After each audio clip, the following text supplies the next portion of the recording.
Welcome to the Collecting Keys Real Estate Investing Podcast with your host, Mike DeHaan and Dan Austin. From wins, losses, horror stories, and tactics for optimizing your business, Mike and Dan take a real, uncensored deep dive into the ins and outs of running a full-time real estate investment and wholesaling business.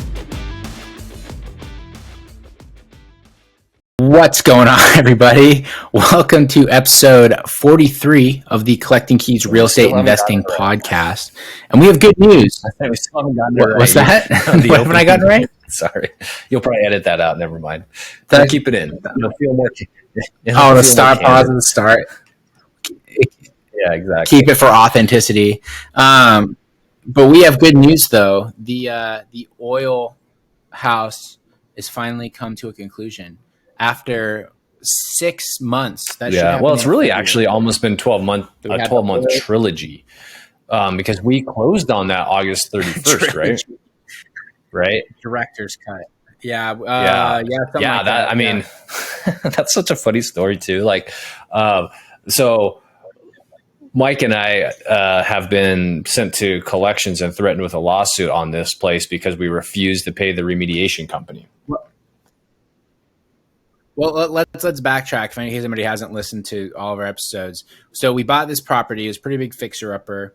We did a full renovation on it. We're using it as an Airbnb. We cash out refinanced out of the house. This is after a bunch of ups and downs with the property rehab in general. And then approximately 2 weeks after we cash out refied, the oil furnace leaked, and we basically had to gut the entire lower level of the property down to the studs and redo the entire renovation we had already done. And we were dealing with insurance, not providing good service, the insurance contractors, just making the house even worse.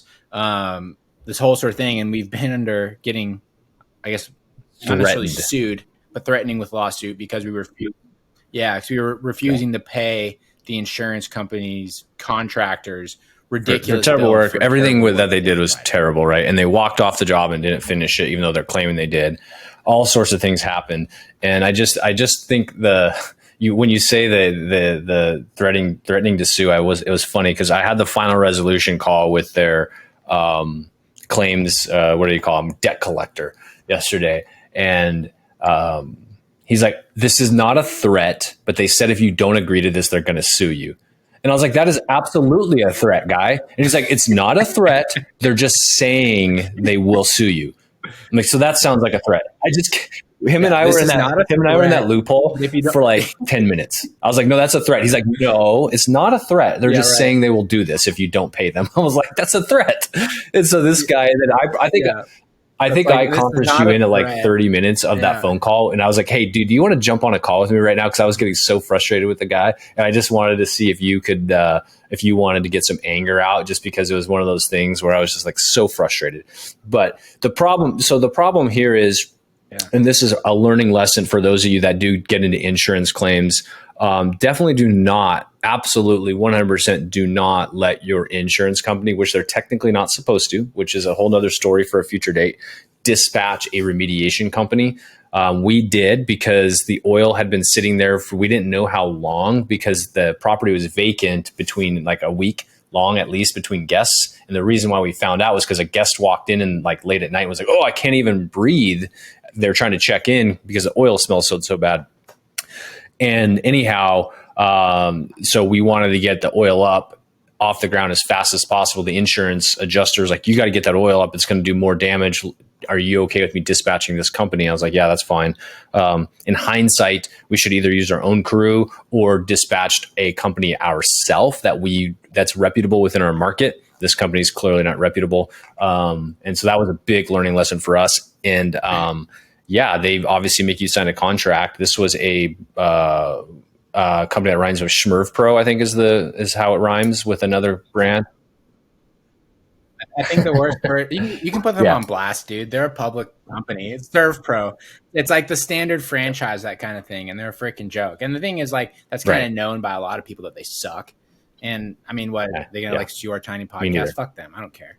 Yeah, that's the funny way I told the guy. I was like, honestly, I don't care if they sue me because this property's in an LLC and the claims against the LLC, and I've already got the money out of the property I want. So what are they going to do? Foreclose on a house? I don't care. And so we went down this path. But either way, we settled at a negotiated price that was below what they say we owed them, which is still too much. But the good thing is the insurance company paid us for the amount that they requested. I just was refusing to pay that amount because they did do additional damage, and it was a pain in the ass to deal with them. So some things are worth fighting on principle. But the whole property is a great story, a great case study, because nowhere along the point where we like, this is a win. Like, we bought the property, we knew we were going to subdivide it. The subdivision of the subplat took longer than expected. Just timing, labor with surveyors, the city, all that sort of stuff took longer. We were hoping to have it already done by now, which is fine. The house was in worse condition. We had to end up jacking it up, leveling it out. We spent more on the rehab, took longer to rehab. We got it into Airbnb, and then it failed because of the oil furnace, right? So all these processes, the whole time, this thing was just kicking us in the gut. It was not easy. But we're finally on the other end of that. The house, we now have a second lot out of the house. We just rented to a long-term renter, which we like, for a really good amount of cash flow. I think just on this one door, we'll probably be around $800 or $900 in cash flow. And what are the other perks about this? I mean, that lot alone, we should net about 150,000 on that. And now we have a house that's in top neighborhood in Spokane. We have, it's prime property in the condition that's all fixed up now. Renting it fully furnished for $3,000 a month. Our payment on it is, I was going to yesterday, I think our total payment with tax and insurance is like $1,800. So we have fat spread on it, and because it's higher class too. It's funny.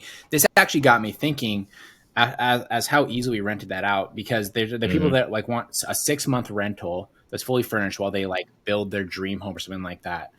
And they sent over their rental application, and their monthly income at like $40,000 a month. And it's like, that's not usually what you see from a rental applicant. And I saw that, I started thinking of like, there's like a niche here. If you can provide, a lot of people talk about traveling nurses, things like that. But I think if you provide just like high class properties for, in growing areas where people are going to need like that gap housing, you could probably get some primo rents for some. I think it's a great niche. Like I know if I was in that situation, like if I was the person moving here, I would prefer something like that as opposed to having to unload all my shit and like figure all that out. If I could just go and live somewhere for 2 months. Totally. My new job, it's a great niche. I mean, it's like any other niche, and you got to adapt. And it's perfect timing that we chose to adapt, because again, Airbnb is not doing great. Short-term rentals aren't doing great. This would be more of a midterm, like where people would say like traveling nurses and that sort of stuff. But this is a little bit more midterm, because we're going with a 6-month lease and then going month to month with these people afterwards. And so, I think it has a great potential. You might have some gap months there, but if you're able to get a premium rent, and reduce your risk of having terrible tenants that don't want to leave, which is, always a good reduction in risk. I think it's a great niche to be in. But anyways, long story short, my point in bringing that up, the whole thing up, is like, these aren't always slam dunks. They're not always wins, but at some point, like, you get to the other end of it, and all that due diligence that you did up front, all that work you put into it, effort you put into it, does pay off at some point. It may not be immediately. Like, sometimes you flip a property and it pays off right away and you're doing great. Sometimes you buy and burr a property and you don't love it until year 3, but you're making the right decision up front. You just have to survive and get through some of these things that they don't feel great sometimes. No. Yeah. And most deals are not easy. That's why, like, our goal with this podcast was to share real shit, real stories, because even still, I listen to other business and real estate podcasts all the time. People are just always fluffy. And the problem is, it's so excessive that sometimes I find myself listening to these. I'm like, doing something wrong? Are we just idiots? Yes. Like, how do these guys have it so good? But that's also why I like, being in GoBundance and these other sort of groups where there are guys that are actually crushing it, because they will go on a podcast and they will give their version of whatever, because that's what the host wants, is they want like the fluffy things. People want to hear that. Then you meet that person in person at a GoBundance conference, and they're like, exactly. You and I were joking around not too long ago, like, man, we've never gotten lucky on a single deal. like everything we've earned has been like just fighting it, right? Like getting to where we want to be by just like hard work and like I don't even know what else, like sweat, tears, and blood. Why you go listen to a podcast, you're like, man, that definitely hasn't happened to me yet. I know, right? Yeah. Well, I mean, there's some truth to that, but I mean, we've always been opportunity creators with a lot of the stuff that we do. So it's funny. Like I've told other people about just like a different range of deals. I mean, we've done everything from like this lot separation to wholesales to, wholesaling like land, wholesaling houses. We've bought value add multifamilies. We've done short-term rentals. We've done long-term rentals. We've done basement conversions. We've done hoarder houses. We've done A class, C class. Like we've done everything. Right. Whereas like a lot of people, they will have like their box, and we're kind of always just like, well, there's an opportunity. Let's just figure it out. And that's why we run around like an insane people all the time, with trying to figure out what the hell we're going to do in high stress. But that's also why we've been able to do very well in a highly competitive market.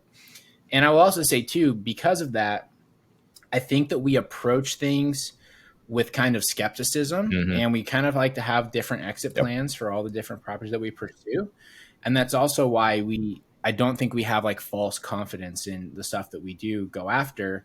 And that's also why like in this current market condition, I mean, as we've been looking out at our competitors here, a lot of our competitors we have sort of found, talking one person to the other, are literally disappearing before our eyes. Like people that were massive buyers in our local market that were doing massive amounts of deals over the past couple of years are calling it quits. They're losing huge amounts of money, and they're going under because they had their box and they were so confident in that box, and they're not problem solvers. They can't adapt to the current market shifts, which is inevitable. And they are like one trick ponies. Yeah. One trick ponies. Exactly. They're over leveraged. Yep. That's a really good way to put it. They're over leveraged one trick ponies. Yeah. So that, and because they're so confident in that, they're like, I'm going to put all my eggs in this basket. But all of a sudden that basket tips over and you're in big trouble. So, I already got confirmation that one of our main competitors is doing a hard shift. Is going to be a completely different company here in about, a little bit, not too long, by the end of the summer. Another one of our companies I have heard is doing very poorly. And based off of who I heard from, I imagine they're doing even more poorly because I'm sure that they're suffering a little bit. So it's going to be, I'm sure. Yeah. And we're at a point where we're removing, we've always removed risk, and, we're kind of at a crossroads with actually one of our properties, our last piece of inventory that we want to move, this has been an up and down process, but like, even though I've lost some sleep over this last week, like we're still in a good position because we didn't over leverage ourselves. What's that? That was 2 days ago. Oh yeah. See, exactly. I don't even know. That was 2 days ago. In fact, I think we like whatever. We had this sleep deprivation on my part for many reasons. Anyhow, however, it's like we didn't over leverage ourselves in other parts of our business. And then this deal, of course, we have two extra strategies. We could either flip it or we could burr it. And we'd be fine either way. It's not like we want to, though. We'd probably have to potentially leave a little bit of money into it if we burred it. Either way, we're in a spot now where this is like our last thorn in our side to recapture capital and rebuild our coffers for the buying opportunities that we think will be there in the next 12 months.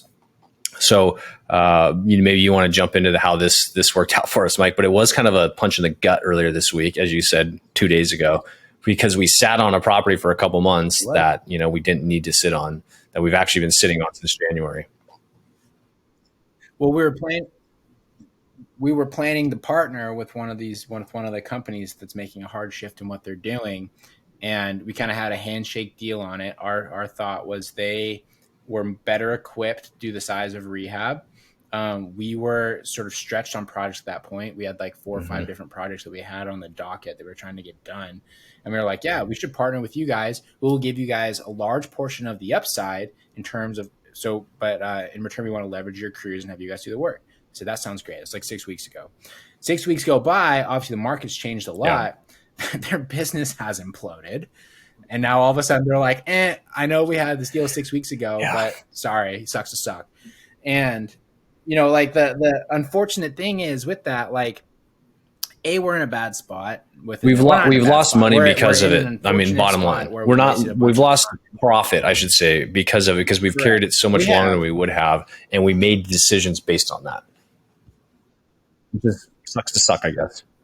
Yeah, and I think the moral of the story is the moral of the story is regardless of how much you trust people, how well you know people, you need to get things signed around and get legal attachments going quickly, and make sure that people have stake in the game if they're gonna, be talking the talk like that. Because otherwise, people don't have any stake and they can just walk away consequence free. Oh, absolutely. Especially if things get weird, they're gonna do that. And if any of people in that company, you'll know exactly who you are. If you listen to this show and you hate me, I don't hate you. Text, but I still like you guys. But it's also business is business. I don't hate you, but just like I'm like upset. Like if you have a friend who's like screen peeking when you're playing GoldenEye or Halo, and you're like, you motherfucker, like I was about to snipe you in the head. And oh gosh, that's the gamer. Like that's a bunch of bullshit. Gamer in you coming out. So that's my level of anger. Yeah, exactly. Oh, that's great. And they're all gamers too, so I know they would get that joke. Yes. So anyway, yeah, I mean, but it just speaks to being able to adapt and pivot and not being over leveraged in any market that you're, potentially in as far as the cycle or where we're at in the cycle, because it's just important to be here tomorrow. Mm-hmm. Who cares if you give up a little bit today for tomorrow? So yeah, for sure. Yeah, and I think one of the biggest changes we're going to start seeing too, not even just like on a real estate as a whole standpoint, but on doing projects, is the availability of contractors, contractor prices coming down. We had lunch with another business in town here yesterday, and he was talking about when he was investing kind of after the 2008, 2009 boom. And he's like, it was super similar to right now, where there was contractors that were charging so much money because they could. And then all of a sudden that stopped, and those people were like desperate for stuff. So if you do have rehabs, it's going to be pretty critical, I think, to learn how to organize contractors and how to find them, because you're going to have people coming out of the woodwork that maybe don't know what they're doing, that are trying to like figure out how to make ends meet. So that was actually what we want to talk about for our educational portion this week, was tips and tricks that Dan has used to organize contractors and to get projects done effectively. Because doing that is going to be a key thing. And, it's been key over the past couple of years to do that, to be moving product effectively. But going into the future here, when you can no longer rely on the market to save your assets, it's going to be a lot more important that you know how to manage a contractor well and not blow your budgets. So really quick, going to talk about the Instant Investor Program, and then we're going to dive into how to manage contractors and renovation. So we'll be right back. The Instant Investor Program is our 12-week group coaching program, which includes a self-driven course and access to our private investor community. We will take you through the full process of how we find our leads, how we market, how we do our sales and follow-up, and how we determine the best strategy for every opportunity that comes our way. On top of that, you will also join a community of other like-minded investors nationwide that are all marching towards the same goals, and you'll have direct access to Dan and myself, so you can continue learning and growing with us as we continue to adapt and grow our business. So whether you're a new investor or already established, our systems can help take you to the next level. So if you think you might be a good fit, go to theinstantinvestorprogram.com and schedule a call, and we can have you talking to motivated leads in as little as 2 weeks. All right. So when it comes to renovations, managing contractors, there's kind of like a couple different ways you can approach it, right? Like, I know what a lot of people will kind of preach is if you have like a good general, they can kind of like run the project for you. Of course, that's never actually the truth. If you want to be a little bit cheaper, you can try to be your own general and find your own subs, but you're always going to run into issues with materials, like, timing all the subs correctly, making sure you're not getting ripped off while doing good work. If you're like new or you're trying to optimize, like where do you even start? What's like the best way to sort of build that base, I guess? You can sort of limit your downside right from the get-go. Yeah, that's a great question, because we all have to start somewhere. You look at kind of, a lot of people talk about which contractors and which subs you need to be on site. And really as a new person, you're going to want to try to get somebody that has more of a general contractor background and that is running their own crew. Because generally they will be able to do a lot of things for you and have their own set of subs. You're going to pay a little bit more right up front, but that's what you get for that. And especially in a time like right now where the subs are really hard to find and contractors are really hard to find, those people that have those relationships usually can bring them in quicker than you can, which shortens the time of your project, which is huge. Budget is one thing. Time on target, time on project is another huge element people don't talk about. It has nothing to do with carry cost. Just has everything to do with bad things happen the longer you own properties. Yeah. Bottom line, especially if they're just an inventory, not having anything taken, they're not being taken care of. But anyways, you look at like, you might need an electrician, you might need a plumber, maybe you need a painter. Like typically like for exterior, you might hire a painter, but for us, for interior, we just use our crew. A roofer, you may need that. Your general contractor could do that. Their crew could do that. There's many jack of all trades. There's some things where, you kind of need an electrician legally. You kind of need a plumber legally. But for smaller stuff, your contractor general is going to just handle those. But again, starting out, you probably want that person. But then the question is like, how do you find that person and how do you manage that relationship is probably the really complicated part that most people, including us, have messed up. And I think the biggest mistake that people make right off the get-go is they find someone that claims to have that experience or even does have experience or is cheap. Yeah. And then they just like kind of like, okay, cool, this is what I need. And they just let them run with it. Right. Like, I've been bitten on that. You've been bitten on that together because like those people are in the business of, they're trying to make money. Right. So I think that's a big thing that sort of bites people. And I think another big thing that bites people is trying to bring in a contractor right away who's a partner on the deal and basically saying like, you are going to get paid on the, upside of this sale.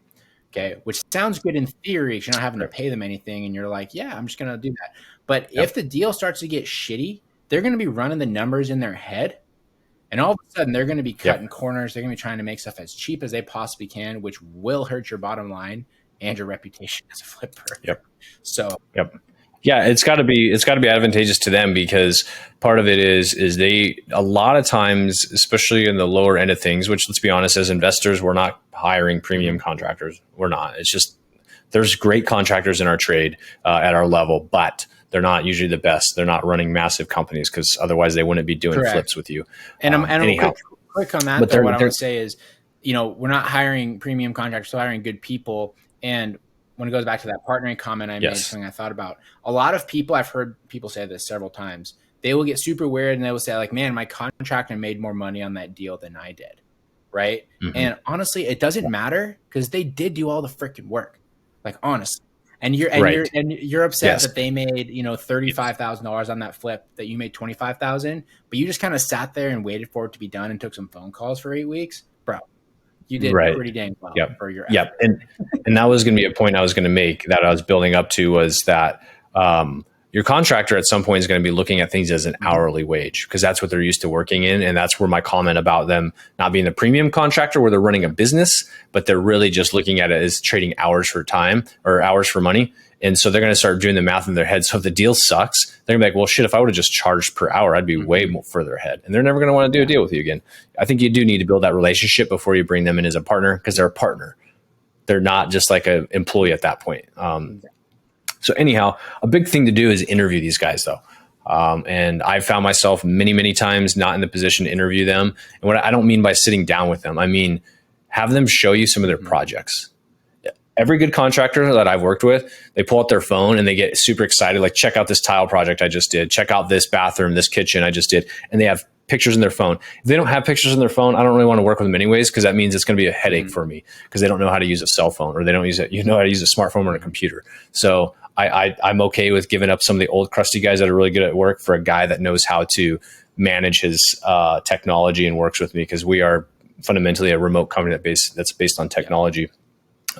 But yes, look at their previous projects and get that information from them. Ask them questions about how they work. Like, what is your scheduling? How do you do this? What elements of the project are you going to sub out? Because that'll tell you about costs. Because if he's like, you know what, I don't touch anything electrical, that means to change a bulb, this guy's going to call an electrician, which is going to cost you probably $200 an hour instead of just paying him to do it, which we've ran into. I've had contractors where in the middle of the day, they're like, hey, can you come down here?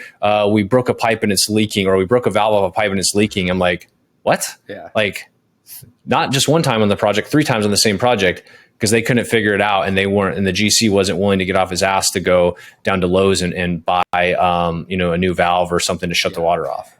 Yeah. Right. What? But well, and because he's not a plumber. I'm not a plumber. I was like, okay, Yeah, but you got to figure out how to I shut would the water say off. the contrary opinion to that, though, is, I mean, if they're willing to touch everything, you need to make sure they actually know what the hell they're doing. That's a great point. You don't necessarily want them to touch everything. Yeah. You definitely don't want them to touch everything. What I mean by that, though, is there's simple things like installing a faucet.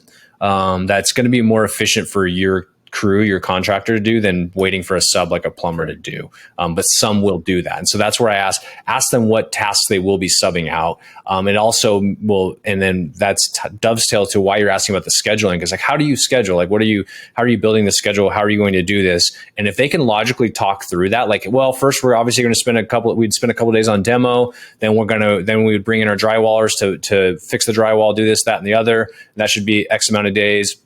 Like they're having a logical thought process, then that's a big win in my mind, because some folks don't know how to do that. And the fact that they know who they're going to call is a big thing as far as the subs, who they're going to sub out. Like if they're like, no, we do drywall here, we're going to do drywall, paint, we'll do everything. We'll have a carpet installer come in for this part. You just learn about it, because there's a fine balance between a GC that's doing 100% of everything, we're not subbing any of it out, and they try to do everything themselves. Where it's like it's not time efficient, versus the guy who won't do anything and he's just there to collect 10%, 20% of your total cost, because they're just going to sub everything out. That's a totally different model. And you need to be somewhere in the middle, I believe. Sure. Yeah. And I think especially with renovating old houses, because there's a lot of weird stuff that'll come up. So what about organizing materials and things like that? I know that a lot of renovators, they will kind of just have their typical flooring they use, their cabinets they use, their vendors they use. How do you organize all that stuff to make sure that it gets delivered on time and there's not really any question about what they should be getting? We've talked about having a book. I don't even know if we do. I haven't been far away from the renovations for a while. Yeah. So one step back right to that point that will help solve that issue. Once you've interviewed a few guys and you talk to them, and you've picked a person, that's when you're going to get into the actual statement of work. Like you might walk guys through your project during your interview and ask them to show similar projects and all that sort of stuff. And they say, hey, okay, I got you. I want to use you. Then you go through the statement of work, and I like to draft that up. Some contractors will give you their contract and say, this is what I'm doing, which is generally fine. But sometimes I don't love it, because then it's always a one-way contract, right? I'd rather be the one-way contract, because I'm the one taking the risk in the fact that they could screw up my house. They waste a month of their time. Who cares? They don't care, right? If they screw up my house, that's a big loss. So anyhow, the statement of work and I would go room by room of exactly what you want and what materials and things you want to do. And within that, you can outline who gets the materials, who's picking up the materials. What we do is we order 99% of our materials through materials houses, whether that's Home Depot or other local suppliers here in town, and schedule those for delivery, because the delivery truck that's going to charge $79, $99 a delivery is way cheaper than sending the contractor, shutting down a crew to go and pick up materials and deal with that. They'll waste a half a day just grabbing materials, and that's never a good thing for anybody. And so outlining that in the statement of work, which is essentially your contract, who's going to get those materials. The reason why we do our own is because I got tired of contractors asking for a deposit for materials. No, I don't do deposits. I don't do labor deposits, and I don't do material deposits. What I will do is I will do payouts on a schedule based on work performed. And you can outline that if you want. We don't get that detailed with ours. It'll be like, I personally know the percentage of a project, and I never give away the final third of that payout does not even get paid out until walked final property. So they can get, up to 2/3, say on an 8-week project, up to 2/3 payout for labor. And then that final big chunk, that third, is not done until we have the keys back. And with the way we're set up now is I don't pay until the end of it. Yeah. Well, with the guy we have a current relationship with. Yeah. But most people won't have that option at the start. We have a trusting relationship, and you shouldn't expect a contractor to trust you right off the bat if it's the first time you're using them, but that's the relationship we're at. It's easier for him. It's easier for us. And I order all the materials, and generally speaking, I have the probably 75% materials package ordered before we get the keys to the house and set for delivery. And then there will be another 20% of materials that need to be ordered once we start getting into things. And then there's 5% that the contractor picks up. Yeah. Because it's just as needed. Sometimes he runs out of caulk. Sometimes he needs to get a different faucet or some different valves or something like that for the plumbing. And that's just that little bit that we reimburse him for. Yeah. So I guess how does a new person though deal with that when you have a contractor that does want to deposit up front? Because they don't know you if you're new, right? Like they don't want to be taken advantage of either. How do you find that happy? Yeah. Yeah, I would continue to refuse to pay a deposit. I don't care what anybody. What I would say is, how about this? I can either pay you based on phases, or I can pay you weekly based on when we can agree to that. And so if they show up on Monday and they work Monday through Friday, be happy to give them a percentage payout but don't ever pay more than the percentage of the work they're getting done, because I've had it happen. Yep. Something happens, they go to jail, they get hooked on drugs, whatever, between your project, and you've paid for more work than they've actually done. Now you're negative. At least if you've paid for the work they've done, you're not negative on labor, right? Yeah. So I would, generally speaking, unless you've negotiated where they get the materials and they're going to order the materials package, that's like the only time I'd be like, okay with giving them a deposit, but you better trust that they're not going to take your money and run. Yeah.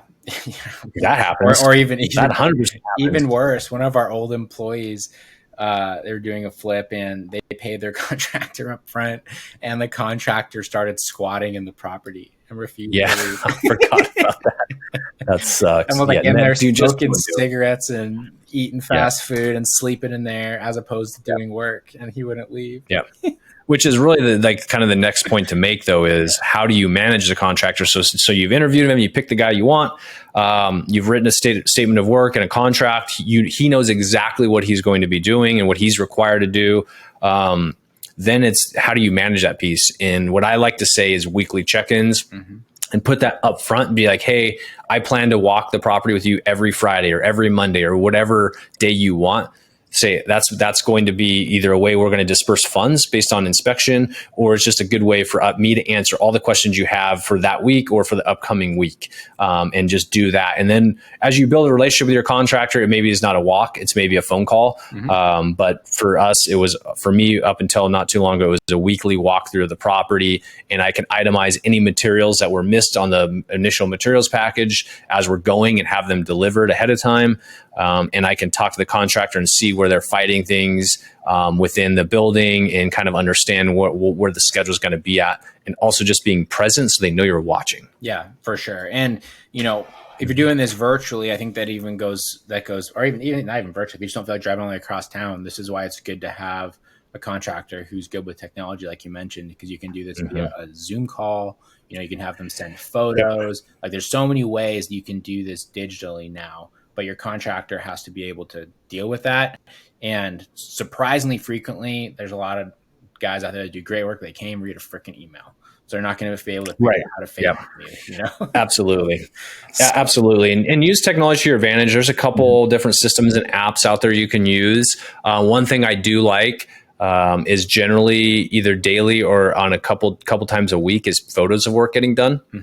One thing that we used to do exclusively is install security systems. So we knew when people were coming and going, and then they do have cameras you can set up now. And so you can see, and if your contractor's not showing up, it's right there. You have it in like your app that, whether you're using Ring or you're using Simply Safe or whatever. When was the door last engaged? Look at the camera, see who's there, see what's going on. And here's my one rule of thumb. If a contractor says they're going to be there and they don't show up when they say they're going to be, and there's like not like a good excuse, like a real reason, not like, oh, my grandma died. Like that is not an excuse. Trust me. They all have like 6 grandmas. Yeah. Yeah, exactly. But if they do that to you one time, they're gone. They're off the job. That is the one rule I have, because I've had it burned so many times where I'm like, you know what? That's fine. I don't really want to go out and find another contractor right now in the middle of a project, because what happens is they tend to come in, they'll demo, they'll start doing work, and they'll go get another job, get that one halfway through, come back to yours, go get a third job, get that one halfway through. They'll have 5 to 10 clients on the hook, and they'll just be bouncing back and forth between projects, and whoever's the nicest guy gets their project done last. And so that's my rule. And I say that up front. It's like, hey, if you ever lie to me and tell me you're going to do something or be somewhere when you're not, and you don't pre-organize it in advance, you're done. Your tools will be locked out of the house, no access. That's my one, like, I don't budge on that rule. Yeah. Good stuff. And, if you can't take it by Dan's tone, Dan likes to be a hard ass with these people. And to be honest, you kind of have to be, because this is also why I have Dan to run this part of our business, because I'm not that person. Right. Well, I've been burned by every single contractor at some point. Right. Mm-hmm. And it's because poor management on my end, and you will lose if you don't do these things. I've done one, but not all of these. I've done none of them and lost. You find you figure it out slowly but surely, and it stinks, and it puts you in a bad mood. So I just have these hard and fast rules that I do not waver from anymore. Yeah. Perfect. I love it, man. It's awesome. Cool. Well, we'll call that a wrap. It's a good time there. If you guys want to learn how we have bought properties the last couple of years, and how we're continuing to do so going into this recessionary period and buying them at huge discounts, you should go check us out at theinstantinvestorprogram.com. It is our group mastermind program. If you guys have been sort of thinking about that, but you're not into the group thing, we actually just started a new version of it where, along with being a part of the group and having access to our course and all that, you will get a monthly one-on-one call with one of us to be your direct coach, where we will actually sit down with you individually once a month and go over your entire business and help make sure that you're on the right way. So if that interests you at all, go to theinstantinvestorprogram.com and book a call with me. Love to see if you'd be a good fit for the program. Besides that, please subscribe to this podcast, share it with anyone that you know. There is 7 billion people in the world. And if you like look at the rounding error with our current listeners, there's 7 billion people who still don't listen to this podcast. So I think we maybe need to make a dent in that 7 billion. Share it with all your friends. Tell them that, anyone you know is interested in real estate, check us out. Besides that, you can follow us on Instagram. I'm at Mike_invest. Dan is at InvestorMan Dan. Sorry, say that again. Dan is at InvestorMan Dan. Go and send us DMs on there. We love to chat with people. And then besides that, Dan, send us home. Send it off. All right. Yeah. See you all next week. It's hot out here in Spokane. So wear your sunscreen. Wear your sunscreen. Skin cancer kills people. That's the real thing that you got. I'm trying to be like the news anchor who are like, it's hot, drink plenty of water, wear your sunscreen, and stay indoors if possible. Yeah, right. I know. I saw this thing it was in Texas, that it was like the city of Austin sent out an alert for how to survive in the heat wave they were having, and literally it said, stay indoors, especially if you have AC, and drink water. It's like, thank you very much for helping us. Do what you should do every other day, which is drink water. Exactly. So, fuck people, man. Anyways, all right, everybody. Talk to you next week. See y'all. Thanks for listening. Please leave us a review on iTunes or wherever you get your podcasts. And check us out at collectingkeyspodcast.com for tips and guides on starting your own real estate investment and wholesaling business.